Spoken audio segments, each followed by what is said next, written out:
Google Ads has a misrepresentation policy that prohibits advertisers from making unproven health claims or from marketing miracle cures for medical ailments such as arthritis or products that claim to be cure-alls for several diseases.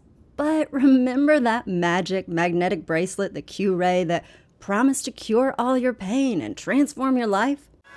It's a known fact that every day millions of people spend their lives fighting discomfort and a real lack of energy. Most people spend their entire lives believing that this is something they just have to live with. But more and more people just like you are discovering the secret that lets you live without discomfort. For over 15 years, over 1 million people worldwide have felt better and lead more active lives thanks to their Q-Ray Wellness Bracelet. The Q-Ray Bracelet works to balance your own negative and positive energy forces, optimizing your bioenergy. Woo! I'm burning it up, and I'm loving it, baby! It's the Q-Ray effect.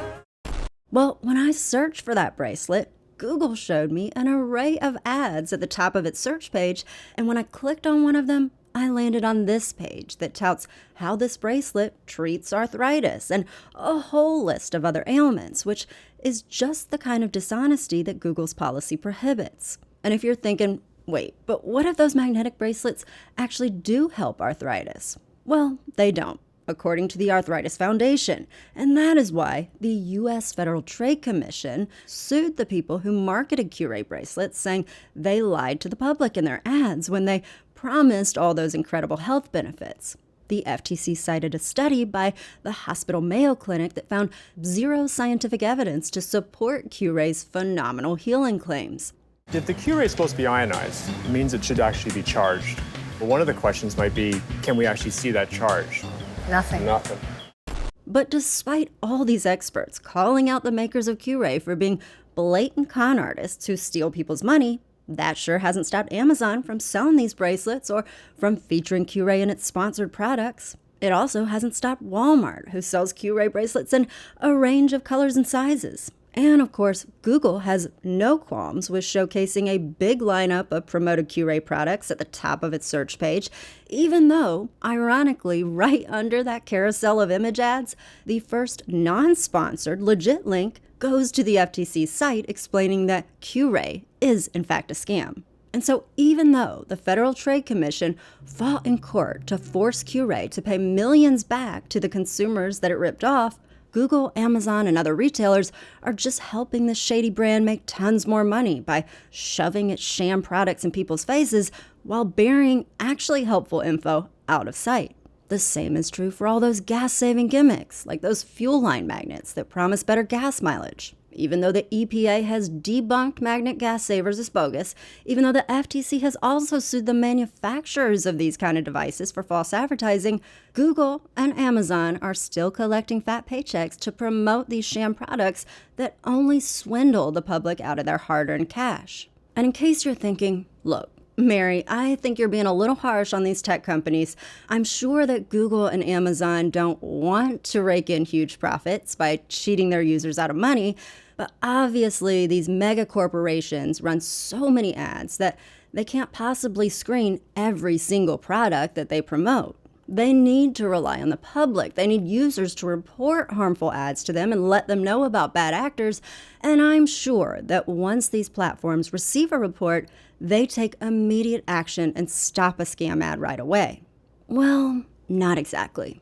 The reality is that big tech companies are not so proactive about taking down deceptive ads because that shrinks their biggest revenue stream. There are countless reports of Google, Facebook, and Amazon failing to stop dangerous ads on their platforms, even when they've been repeatedly notified about them. What's really concerning is that Amazon isn't doing the bare minimum to remove these products or flag their description as a possible scam before allowing them to be posted. I've been calling Amazon for weeks about this, and they keep submitting a report, which should have the item removed in 7 to 10 days, except that hasn't ever happened, and videos on this go back years. Another example comes from 2020, when Google ran ads for a scam website named My Tech Domestic that claimed to sell discounted electronics, but People directed to the site quickly reported that it was a scam after they could only pay through a bank transfer, and they said after they did, the company totally ghosted them and never sent them their order. Of course, after that happened, this shady site was flagged to Google as a scam, but Google did not remove it.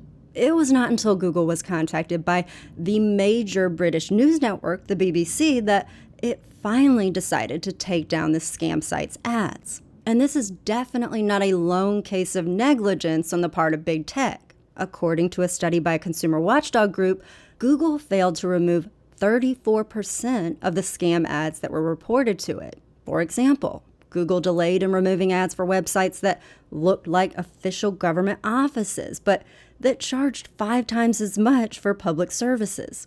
It also let crypto scammers steal $500,000 using Google ads that looked like they linked to a legit site, but were impersonators that tricked people into entering their passwords so the scammers could drain their accounts. Y'all, Google even ran an ad that claimed to be YouTube's official site, but that linked to a page that gave you a bunch of sketchy Windows security warnings and that tried to get you to download malware onto your computer.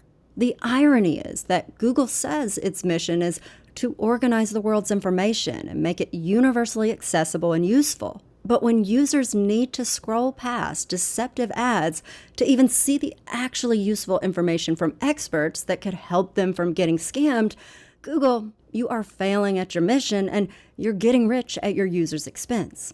And let's not forget Facebook, because it certainly ain't any better at policing its promotions. It was the promise of a great deal that Raul Gonzalez says prompted him to order a drone that popped up in his Instagram feed in October.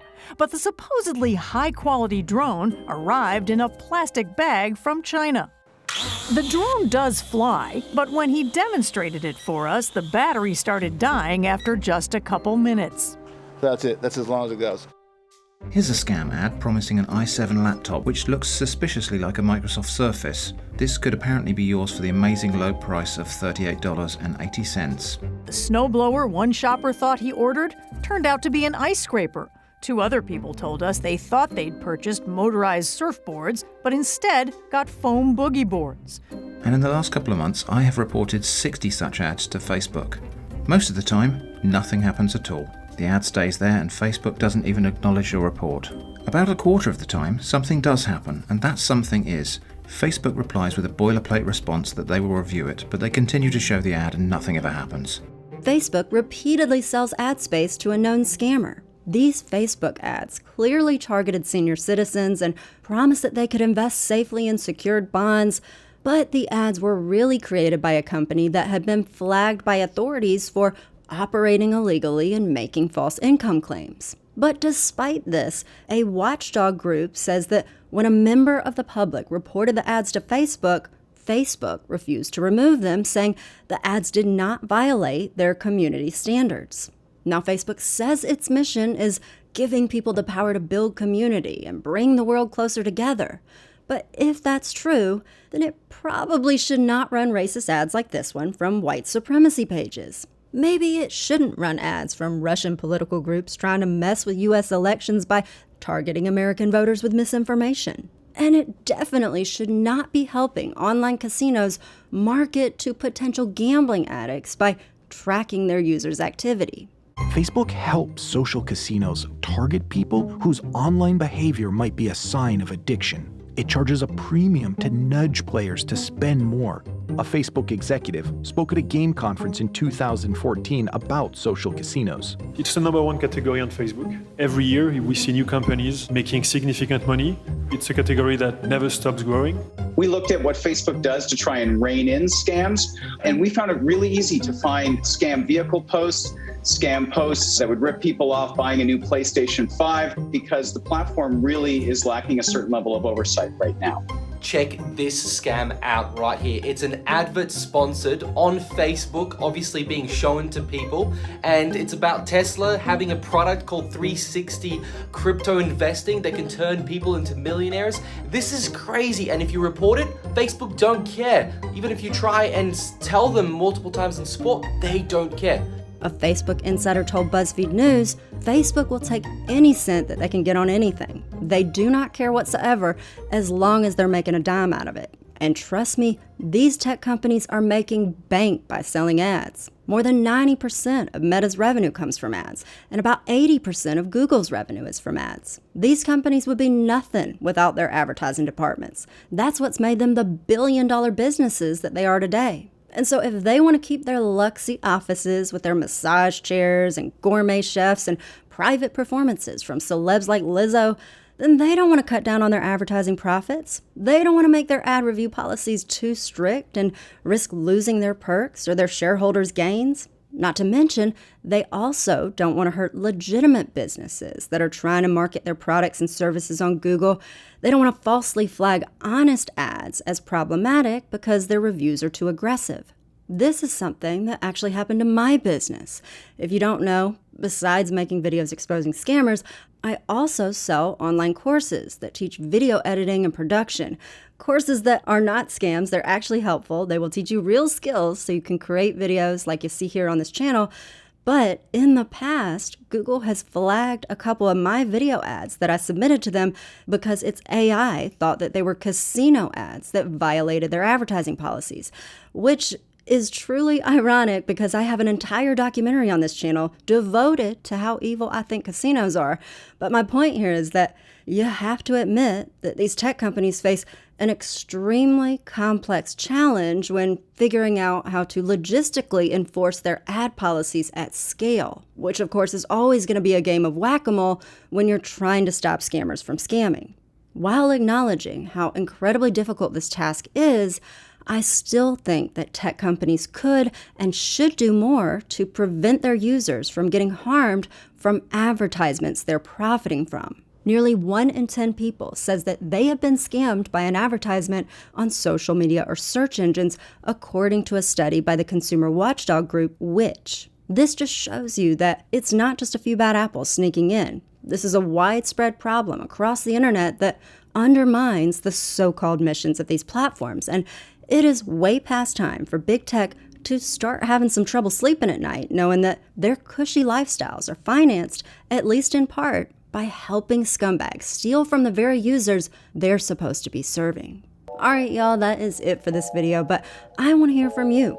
Do you think the internet is crawling with too many scammy ads? And do you think tech companies could do more? Or is it practically impossible for them to squash every scammer? Let me know in a comment, and if you want to see more videos like this where I investigate scammers and schemers, then subscribe so you can slurp up all the tea I'm spilling here on Guzzle about shady moneymakers. Alright y'all, thanks again for watching, and I'll see you in the next one. Bye.